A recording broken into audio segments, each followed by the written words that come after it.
নমস্কাৰ বন্ধুসকল, nine health care tips Assamese চেনেললৈ আপোনালোক সকলোকে স্বাগতম জনাইছোঁ। আজি আলোচনাৰ বিষয় হৈছে তেজপাতৰ ঔষধি গুণৰ বিষয়ে। সাধাৰণতে আমি বিভিন্ন খাদ্য বা আঞ্জাত সোৱাদ বঢ়াবলৈ তেজপাত ব্যৱহাৰ কৰা হয়। এই তেজপাতত এণ্টিঅক্সিডেণ্ট, এণ্টি ইনফ্লেমেটৰী গুণ পোৱা যায়। এই তেজপাতৰ ঔষধি গুণৰ বিষয়ে জানো আহক। এলাৰ্জিৰ বাবে ছালৰ সকলো এলাৰ্জিত তেজপাতৰ ৰস সানিলে এলাৰ্জিৰ সমস্যা ভাল হয়। হাৰ্টৰ ৰোগীৰ বাবে তেজপাতৰ গুড়ি 1 চামুচ ল'ব, মৌজোল 1 চামুচ ল'ব, দুইটা মিহলি কৰি সামান্য পানী দিব। এনেকৈ প্ৰতিদিনে ৰাতিপুৱা খালী পেটত খাব। এনেকৈ খালে 20-25 দিনতে আপুনি সুফল পাব। মানসিক ৰোগীৰ বাবে তেজপাতৰ গুড়ি 1 চামুচ ল'ব, মৌজোল 1 চামুচ ল'ব, পানী 10 চামুচ লৈ গোটেইকেইটা মিহলি কৰি প্ৰতিদিনে 2 টাইমকৈ খাব। এনেকৈ খালে আপুনি 30 দিনতে সুফল পাব। বহুমূত্ৰ ৰোগীৰ বাবে তেজপাত 15 বা 20 কিলা ল'ব, 500 গ্ৰাম পানী ল'ব, ৰাতি তিয়াই থৈ ৰাতিপুৱা সেই পানী খাব।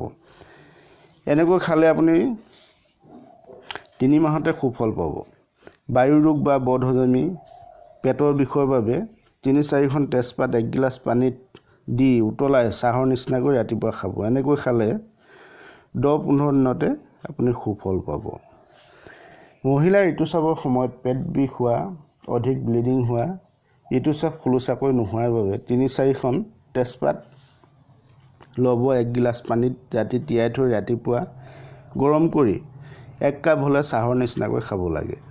ঋতুস্ৰাৱ আৰম্ভ হোৱাৰ প্ৰথম দিনৰ পৰাই 7 দিনলৈ এই ঔষধটো ব্যৱহাৰ কৰিব। এনেকৈ ভাল নোহোৱালৈকে প্ৰতি মাহৰ ঋতুস্ৰাৱত এই ঔষধটো ব্যৱহাৰ কৰিব। এই ঔষধটো মহিলাৰ গৰ্ভধাৰণ হোৱাৰ কম দিনৰ ভিতৰতে গৰ্ভপাত হ'লে এই ঔষধটো খাব পাৰিব। 3 মাহমান ব্যৱহাৰ কৰি চাব এই ঔষধটো।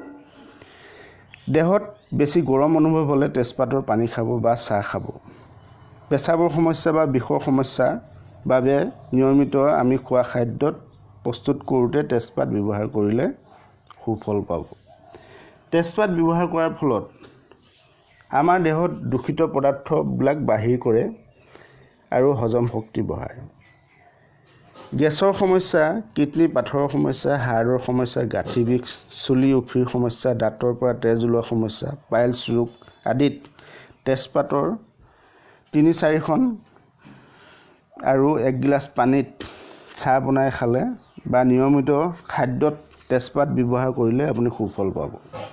শেষত আপোনালোকলৈ অনুৰোধ, যিসকলে মোৰ চেনেলটো এতিয়ালৈকে ছাবস্ক্ৰাইব কৰা নাই, ছাবস্ক্ৰাইব কৰিব, লাইক কৰিব, শ্বেয়াৰ কৰিব আৰু কমেণ্ট কৰিব। আৰু ফেচবুকত চাই থকা সকলে লাইক কৰিবলৈ নাপাহৰিব। আজিলৈ ইমানেই, ধন্যবাদ।